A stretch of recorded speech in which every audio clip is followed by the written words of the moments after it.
এই জন্য আমি বারবার আপনাদেরকে মনে করে একটা কথা, আমার জীবন থেকে উপলব্ধি করি একটা কথা, যে একমাত্র আল্লাহ ছাড়া এই পৃথিবীতে এবং পরকালে আমাদের আপন বলে কেউ নাই।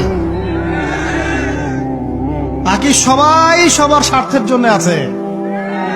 মানুষ মানুষের অবস্থানকেই মূল্যায়ন করে, মানুষ মানুষের অবস্থানকেই মূল্যায়ন করে। আল্লাহ রাব্বুল আলামিন আপনার ভিতরটাকে ভালোবাসেন। দেখেন, আপনি যখন নামাজ পড়েন নাই, আল্লাহ পাক কিন্তু আপনাকে ধ্বংস করে দেন নাই। আল্লাহ পরম করুণাময় আপনাকে হেদায়েত দিয়ে নামাজি বানিয়ে দিয়েছেন।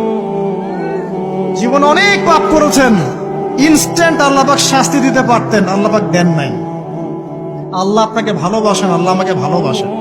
আল্লাহ পাকের এই ভালোবাসার ঋণটা শোধ করার জন্য হলেও নামাজি হয়ে যান, আল্লাহর পথে ফিরে আসেন, দিনের জন্য কিছু করেন, দিনের ফিকির করেন, পড়াশোনা করেন। প্রিয় ভাইরা, আল্লাহ পাক তৌফিক